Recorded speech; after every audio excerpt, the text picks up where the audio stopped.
শনিবার আচমকা ঋতব্রত তৃণমূলের বৈঠকে যোগ দিতে দেখা গেল পানিহাটির প্রাক্তন তৃণমূল বিধায়ক নির্মল ঘোষকে। এই নির্মল ঘোষের বিরুদ্ধেই সম্প্রতি লটারির টাকা আত্মসাতের অভিযোগ উঠেছে। আর শুধু লটারি নয়, আরজিকর কাণ্ডে পানিহাটির প্রাক্তন তৃণমূল বিধায়কের বিরুদ্ধে শুরু থেকেই মারাত্মক অভিযোগ তুলেছিল অভয়ার পরিবার। যে নির্মল ঘোষ, সোমনাথ দে এবং সঞ্জীব মুখার্জি এরা দ্রুত নিয়ে আমার মেয়ের দেহটাকে পুড়িয়ে দেওয়ার ব্যবস্থা করেছে। এদিন তপসিয়ার বোট ক্লাবে ঋতব্রত তৃণমূল শিবিরের বৈঠকে হঠাৎ করে উপস্থিত হন নির্মল ঘোষ। আমন্ত্রণ করেছিল, আমি এসেছি, কথা হয়েছে, আলোচনা হয়েছে, কি সিদ্ধান্ত হলো সময় মতো। মানে আপনাকে আমন্ত্রণ জানানো হয়েছিল? না হলে আমি এখানে চলে এলাম, মিটিংয়ে চলে গেলাম। 2024-এর 9 আগস্ট আরজিকর মেডিকেলের ইমার্জেন্সি বিল্ডিংয়ের সেমিনার হলে তরুণী চিকিৎসকের দেহ উদ্ধার হয়। ধর্ষণ খুনের মারাত্মক সেই ঘটনায় নিহত চিকিৎসকের মৃতদেহ তাড়াহুড়ো করে দাহ করে দেওয়ার অভিযোগ ওঠে। সেই সময় এর নেপথ্যে নির্মল ঘোষের জড়িত থাকার অভিযোগ তোলে অভয়ার পরিবার। অভিযোগ ওঠে নির্মল ঘোষের তত্ত্বাবধানেই হাসপাতাল থেকে দেহ বের করে বাড়িতে নিয়ে আসা হয়, তাড়াহুড়ো করে দাহ করে ফেলা হয় দেহ।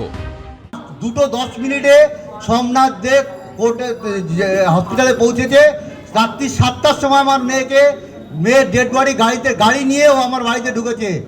এই মধ্যে একটি কথা আমার সঙ্গে বলেনি এবং নির্মল ঘোষ তার সঙ্গে ছিলেন এবং আমাদের এলাকার এমএলএ একটি কথা আমার সঙ্গে খরচা করেননি। এর আগে শিয়ালদা কোর্টে পানিহাটির প্রাক্তন তৃণমূল বিধায়ক নির্মল ঘোষ, পানিহাটির বর্তমান চেয়ারম্যান এবং তৃণমূল নেতা সোমনাথ দে এবং পানিহাটি পুরসভার প্রাক্তন কাউন্সিলর সঞ্জীব মুখোপাধ্যায়ের গ্রেফতারির আবেদন জানান অভয়ার মা। রাজ্যে পালাবদলের পর নতুন করে আরজিকর ফাইলস খুলেছে, নতুন করে তদন্ত শুরু করেছে সিবিআই। এই প্রেক্ষাপটে আরজিকর মেডিকেল কলেজে নিহত চিকিৎসকের দেহ তড়িঘড়ি কেন সৎকার করা হয়েছিল, কারা করেছিলেন, কার নির্দেশে করেছিলেন, নেপথ্যে কি কোনো চাপ কাজ করেছিল? এইসব প্রশ্নের উত্তর নতুন করে খুঁজতে শুরু করেছেন কেন্দ্রীয় গোয়েন্দারাও। এ নিয়ে গত 18ই জুন পানিহাটির প্রাক্তন তৃণমূল বিধায়ক নির্মল ঘোষকে জিজ্ঞাসাবাদও করে সিবিআই। এই পরিস্থিতিতে এদিন ঋতব্রত তৃণমূল শিবিরের বৈঠকে নির্মল ঘোষের উপস্থিতি নিয়ে নতুন করে সেই অভিযোগ সামনে চলে এসেছে। যদিও বিষয়টি নিয়ে দায় এড়ানোর চেষ্টা করেছেন পানিহাটির প্রাক্তন তৃণমূল বিধায়ক। মানে ভয় পাচ্ছেন না? ভয় কিসের ভয়? কিসের ভয়? কেউ পারবে না কিছু করতে। কোন রকম আশঙ্কা করছেন যে আপনার? কোনো আশঙ্কা নেই। I am free and free for all. অভয়াকাণ্ডে এখনও পানিহাটির প্রাক্তন তৃণমূল বিধায়ক নির্মল ঘোষের গ্রেফতারির দাবিতে অনড় অভয়ার পরিবার। উজ্জ্বল মুখোপাধ্যায়, অনির্বাণ বিশ্বাস, এবিপি আনন্দ। একটা দৃষ্টান্তমূলক নজির আমরা এই কেসে রাখব।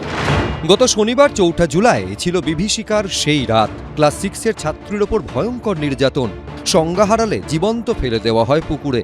এরপর মঙ্গলবার বারুইপুরে গিয়ে মুখ্যমন্ত্রী বলে এসেছিলেন 1 সপ্তাহের মধ্যে তিনি ফের আসবেন। সেই সময় পেরোনোর আগেই 5 দিনের মধ্যে আবার বারুইপুরে গেলেন শুভেন্দু অধিকারী, দেখা করলেন নিহত নাবালিকার পরিবারের সঙ্গে। পরিবারকে আজকে বলে এসেছি যে কাস্টডি ট্রায়াল হবে এবং কনভিকশনের এক্সিকিউশন এটা কমপ্লিটলি মুখ্যমন্ত্রীর মনিটরিং এ হবে। গভর্নমেন্টের পক্ষ থেকে কিছু দায়িত্ব ছিল, এটা আমি বলবো না, গভর্নমেন্টের কিছু অ্যাসিস্ট্যান্সের বিষয় থাকে যদি ফ্যামিলি রাজি থাকে। ফ্যামিলি রাজি ছিল, আমরা গভর্নমেন্ট পাশে দাঁড়িয়েছি। কিভাবে পাশে দাঁড়িয়েছি ফ্যামিলি যখন দরকার হবে বলবে, আমি বলবো না। মুখ্যমন্ত্রী বললেন যাতে কোন রকম ভাবে ছাড়া না পায়, ওটা নিয়ে উনি ভাবছেন।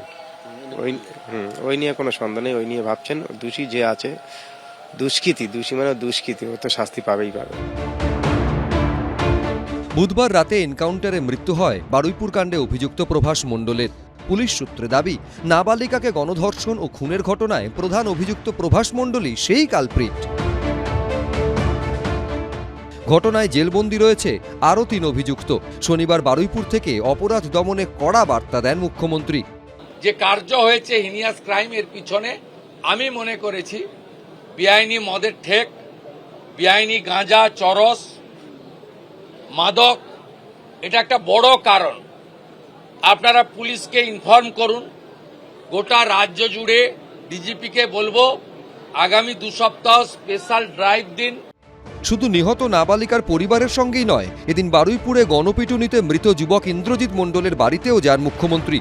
পরিবারের হাতে তুলে দেন 25 লক্ষ টাকার চেক। মৃতের দাদার হাতে এসপির সই করা নিয়োগপত্র তুলে দেন শুভেন্দু অধিকারী। 25 লাখ টাকা দিয়েছি, ছেলের চাকরি দিয়েছি, আবার যা অন্যান্য সরকারি জিনিস পাবে সবকিছু হয়ে। বারুইপুরে ফুটবল খেলাকে কেন্দ্র করে গন্ডগোলের জেরে খুন হওয়া কিশোরের পরিবারের সঙ্গেও এদিন দেখা করেন মুখ্যমন্ত্রী। তার পরিবারের হাতে তুলে দেন 10 লক্ষ টাকার অর্থ সাহায্য। পার্থপ্রতিম ঘোষ, সুকান্ত মুখোপাধ্যায়, শিবাশিস মৌলিক, এবিপি আনন্দ। এবিপি আনন্দ, এগিয়ে থাকে, এগিয়ে রাখে।